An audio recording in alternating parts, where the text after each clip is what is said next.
bittersweet itong nangyari kay former overall Deputy Ombudsman Melchor Carandang, no? Pero let's talk about the significance of this decision by the Supreme Court voiding the dismissal of Carandang by Rodrigo Duterte.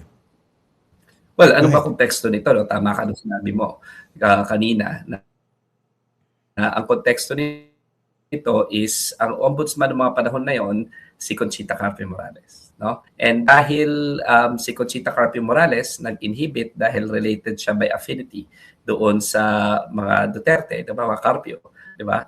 Duterte Carpio yan. Take over ang pinata sa ombudsman. Ang tawag doon yung di ba? Overall Deputy Ombudsman, ODO, no? At si Arthur Carandang yon. Si Arthur Carandang, yung track record niya, matagal na yan sa ombudsman, career, no? At na-appoint yan bilang ODO kasama nila Conchita Carpio Morales. Si Conchita Carpio Morales ang lumapit siyan, no? Ibig sabihin, he has the full trust and confidence of Justice Conchita Carpio Morales na alam naman natin straight as an arrow, no? Gagawin lang lagi ang tama, gagawin ang trabaho niya, no? So, napilitan siya na siya yung mag-take charge dito sa investigasyon. Bakit nagkaroon ng investigasyon? Kasi may complaint itong si Trillanes at merong Anti-Money Laundering Council reports na inattach doon. So, kinonfirm ngayon ni ODO na he was in receipt of these Anti-Money Laundering Council reports, no, na napakaraming mga transaksyon, milyon-milyon na unexplained wealth doon na involving si Rodrigo Duterte. Unfortunately, after sabi niya, kinonfirm niya na yung receipt, no, at there is an investigation kasi trabaho naman ng ombudsman na imbestigahan ang pinakamatataas na mga officials natin, no. Yan ang trabaho niya, tanod bayan of the people. It's an independent constitutional office. Naglabas ngayon ng certification itong Anti-Money Laundering Council na hindi nila ni-release yung report na yan allegedly. No? So sa akin medyo questionable rin yan, no, yung AMLC angle na yan kung bakit nag-release sila ng ganoon, no, na dinideny na itong mga ito ay talagang records nila, no, or ni-release nila, no? Iba siguro yung ni-release pero iba pa yung records nila, pero regardless kung release nila or records nila iyon, the fact of the matter is the ombudsman was in receipt of this information, di ba? So ano trabaho ng ombudsman if they are in receipt of this information? Dapat mag-commence ng investigation kasi kung titignan mo lang kung pinayagan sana si Carandang na mag-imbestiga, baka lahat ng mga itong nalalaman natin ngayon alam na natin noon pa, no? Noon pa lang. At siguro this could have been also a proper ground sa aking palagay for an impeachment kay Rodrigo Duterte noong mga oras na yan. Kasi tandaan mo, ang ombudsman, pag nag-initiate niya ng investigation against sa Pangulo, pwede siya mag-initiate ng impeachment, no? Pero bago pa mangyari yan, ang nangyari is kinasuhan ngayon si Carandang doon sa Office of the President, no? That is despite the fact na meron na tayong 2014 ruling. Yeah. Ganito ang nangyari, no? Panahon ni Pinoy na dinismiss yung deputy ombudsman dahil hindi raw ginagawa yung trabaho, tamad, no, and all. Ang sabi, kahit totoo pa yan, the Office of the President cannot discipline any member, yung mga deputy overall ombudsman, iba siguro yung special prosecutor, pero itong mga deputy overall ombudsman, hindi pwedeng disiplinahin, no, ng Office of the President. Bakit? Kasi hindi under sa kanya. Hindi under sa kanya. Tsaka, paano na yun? Kung sila iniimbestigahan, no? Kaya gusto ko tong desisyon. Maganda ang pagkasulat ng desisyon penned by Justice Singh, unanimous decision ng mga maestrado. In page 26 thereof, ang sabi, what is clear is that Carandang took over the handling of Senator Trillanes' complaint against former President Duterte from the Ombudsman, Carpio Morales, and that shortly after the interview, he was charged, preventively suspended, and ultimately dismissed by the very office whose actions he had been investigating. Imagine mo, yung iniimbestigahan mo, yun yung mag-resign sa'yo, mag-terminate sa'yo bilang ombudsman. So it really doesn't make sense in our constitutional design. At hindi yan ang in-envision ng framers ng Constitution. Kasi nga, yung ombudsman, kailangan mag-imbestiga at mag-counterbalance yung even the office of the president, no? So, yun ang malinaw sa facts, no? Kahit na saan nanggaling pa tong AMLC report na to, paano niya nakuha, the fact of the matter is, when he said na he is commencing investigation, he was preventively suspended and thereafter immediately terminated. So maganda yung pagkasulat ng desisyon And then inaffirm yung second Gonzales decision. No? Kasi may Gonzales decision na first na sinasabi pwede pero ni-reverse yan ng Supreme Court. So naging doktrina na yan. Ibig sabihin sa aming pag-aaral ng batas, ito nga yung sinight ng Supreme Court dito sa pagsusulat ni Justice Singh, stare decisis na yon. Ang ibig sabihin ng stare decisis, dapat may consistency sa ating interpretasyon ng batas. Hindi pwedeng paiba-iba. No? So ibig sabihin, kung pag-desisyon na ng Supreme Court yan dati, binding na yan. Unless there is a compelling reason to reverse. Dapat, yan na yung guiding light. No? So stare decisis. Okay. Singit ko lang. No? Okay. Bakit inabot ng 6 na taon para pagdesisyonan isang bagay na mukhang simple naman. Napakalinaw ng basehan. Correct. Yan nga yung so maganda yung desisyon, pero sabi nga namin, with all due respect to the Supreme Court, no, and our entire justice system actually, hindi lang sa Korte Suprema kasi ito ay napunta sa Court of Appeals. As early as 2021, nagdesisyon na ang Court of Appeals. 2021 pa lang sinabi hindi pwede itong ginawa ni Rodrigo Duterte. Pero nag-motion for reconsideration ng Office of the Solicitor General, no, at ultimately napunta sa Supreme Court, no, noong 2022. Pero yung sa Court of Appeals, tandaan natin, nung nagdesisyon yung Office of the President, in-implement kasi kaagad ni Ombudsman Martires. Imagine mo yun Ombudsman ka. Oo, ombudsman ka. Sumunod ka sa Presidente ng Pilipinas na iniimbestigahan ng opisina mo.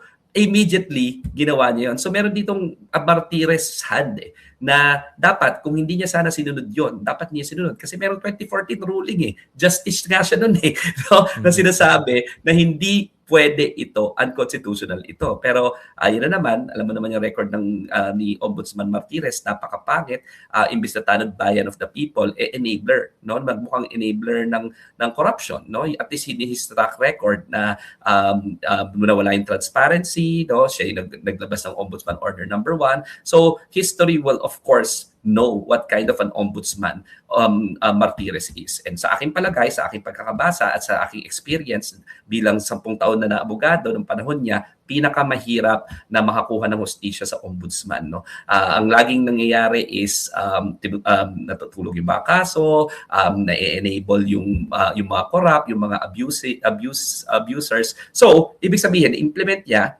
Sana nakakuha ng injunctive relief sa Court of Appeals pero hindi nakakuha ng injunctive relief, immediately executory. In the meantime, di ba, meron kasi tayong tinatawag na timeliness of justice, di ba? In the meantime, natanggal si Deputy Overall Ombudsman Carandang, nagkaroon ng chilling effect sa lahat na nag-iimbestiga na pag binanggawa si Rodrigo Duterte, kahit na constitutional independent body ka pa, mayayari ka. This was the time as well na malawakan ng patayan. Araw-araw may pinapatay. This was the time na yung isang senador, si Laila de Lima, napakulong na. This was the time na sinubukang imbestigahan ang war on drugs. This was the time na, again, another institution, the Ombudsman, tried to stop abuses and to investigate corruption. Again, natanggal. So, sa aking palagay, and legitimate yung tanong mo na yan, no? Tama man yung desisyon. What is the end practical effect? The end practical effect was Rodrigo Duterte was still the winner at that point in time because he was able to prevent Ombudsman Carandang from investigating, di ba, the office and from doing something that is his constitutional mandate. So, number 1, na-prevent yung yung investigation na yon, at pangalawa, nagkaroon ng chilling effect. And pangatlo, our institutions were not able to act swiftly, no? So ang sabi nga namin sa pag-aaral ng batas, justice delayed is justice denied. So the overall practical effect nito, kahit na maganda yung desisyon, tama yung desisyon, sa aking palagay lang, and with due respect to our judicial system and our institutions, nagmukhang walang epekto yung sa usapang practical. Ang usapang practical, 8 years, tama ba? Since 2019, 7 years, close to 8 years, si Art Carandang na vilified, na nawala sa poder, na parang nawala ng career, di ba? Sa gobyerno na ang tagal-tagal niya pinagsisilbihan at nagmukhang siya pa yung masama kasi siya yung naparusahan.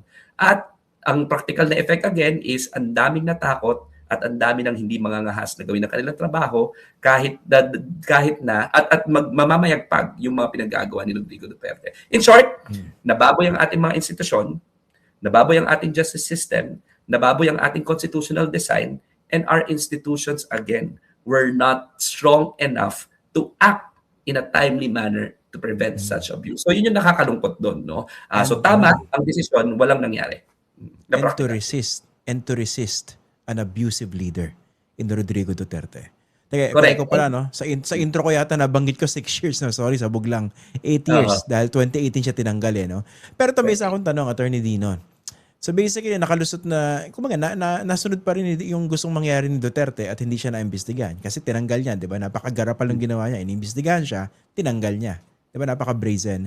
Pero, with due respect to the Supreme Court, pwede pala yun? Pwede mo upuan ng ganong katagal?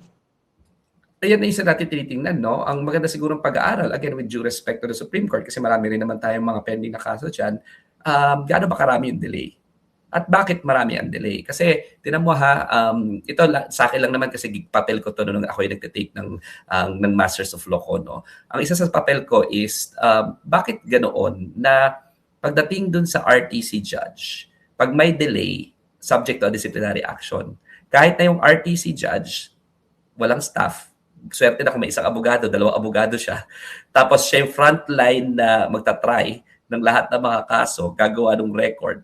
Pag akyat sa Court of Appeals, pag akyat sa Supreme Court, mas marami silang abogado, mas maraming researcher ang isang justice ng Court of Appeals, at mas marami yung staff, no, ng mga abogado, mas maraming magda-draft, tapos 3 pa sila magdedesisyon. Sa Supreme Court, ganun din, no? So, para sa akin palagay, kailangan nating tingnan at usisain, bakit may mga ganito katagal na desisyon? Again, with due respect to the Supreme Court. And this is just our duty as citizens, and even me as an officer of the court, to at least ask the difficult question, because we form part of the justice system. And napakaraming mga cases na matagal, at yung end practical effect niya, parang wala nang silbi. Marami na ako nahawakan na ganyan, no? Meron niya ako isang writ of amparo na, alam mo ba, nung nahuli, na kidnap sila, hindi kami natulog kahit na ang sakit-sakit sa puso na i-relieve ng mga biktima yung 10 araw na enforced disappearance sila. Kinailangan namin silang interviewin the next day kasi urgent ang writ of amparo.